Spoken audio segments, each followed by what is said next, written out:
teachers of Reddit, what are your stories of, oh god, this child is a sociopath? So I have this kid, moved from another country 2 years ago, and I got him this year. Was warned that he was difficult. We hit it off quite well. He is difficult and loud, but manageable. Out of a sudden he wants to talk to me alone, and starts crying the moment we are alone.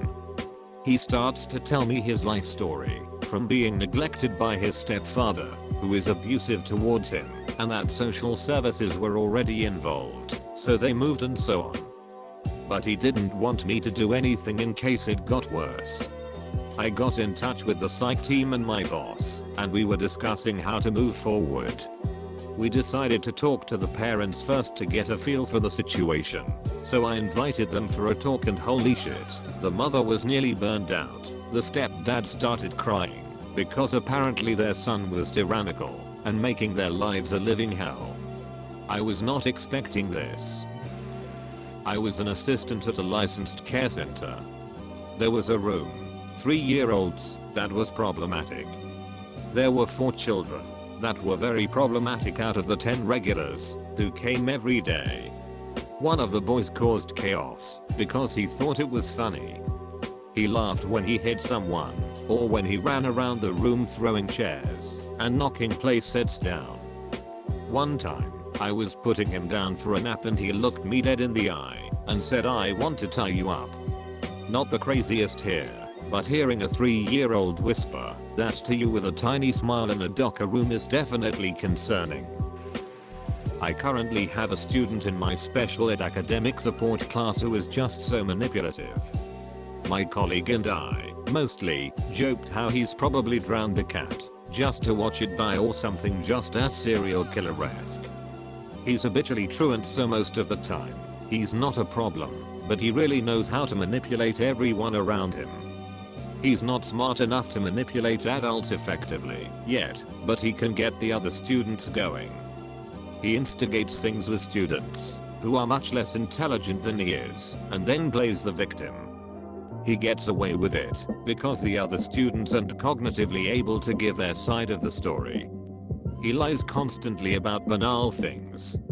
Like he went around saying that a knockoff LV bag that he got at a charity shop was worth $3,000 and threw a fit when I wouldn't let him take it to the bathroom with him and accused me of wanting to steal it.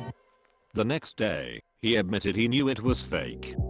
The one day that he's been here in the last month, he accused another one of my students of buying drugs.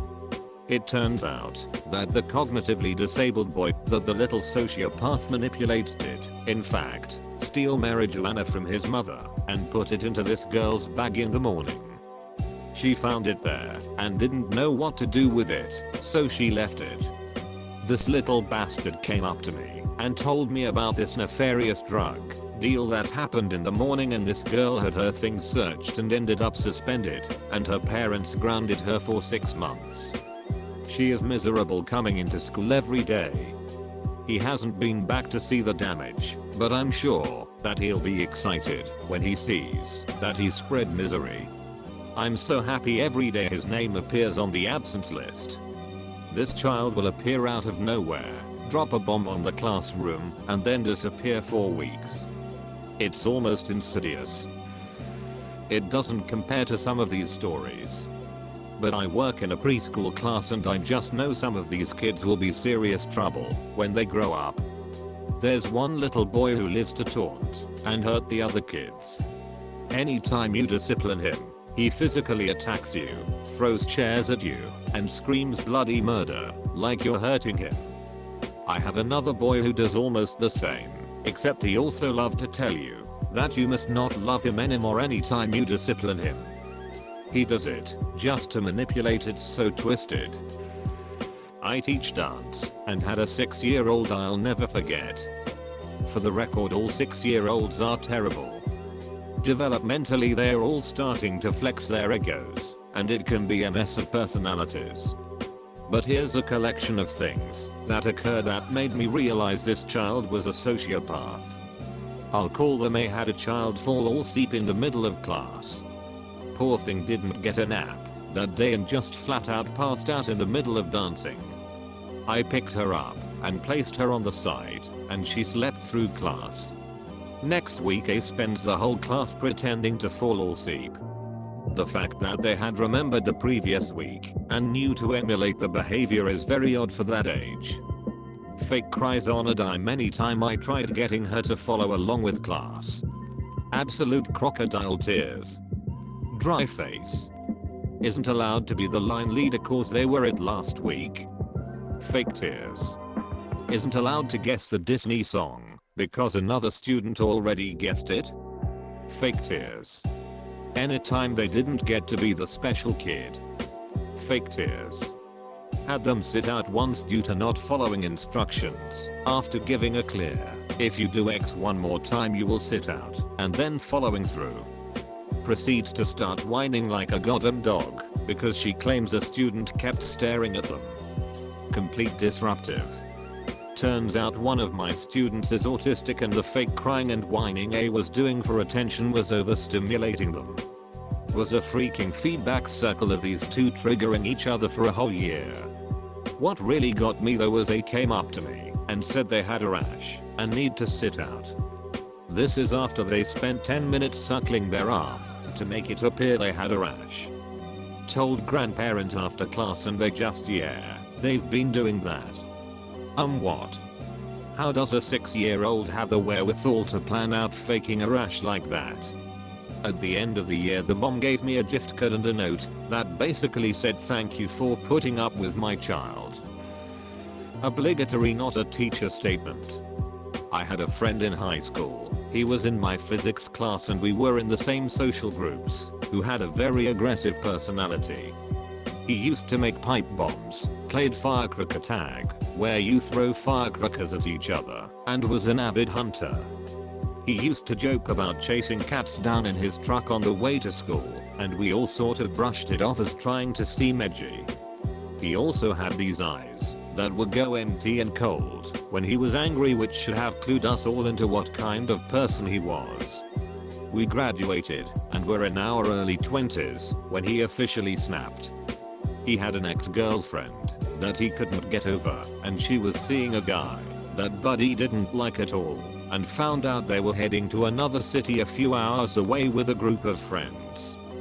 He hopped in his car with his rifles and shotgun and drove down the highway looking for them. He found them a short time later, crashed them into the ditch, and executed all 4 of them before they had a chance to run. Afterwards he turned the gun on himself. Loosely fits the topic, maybe? I never taught professionally, but I aided in a couple classrooms during schooling, and I distinctly remember one kid. He was a first grader with an affinity for acting out. Poor thing clearly had a rough go of it at home, and the teacher confirmed as much. He was never cleaned up, homework never done, didn't have an acceptable lunch ever, was crass and violent on occasion. One time I watched him, after he lost recess privileges. He sat at his desk and just cried for half an hour. Now you know, when they're full of it, and when they're sincere once you get to know them.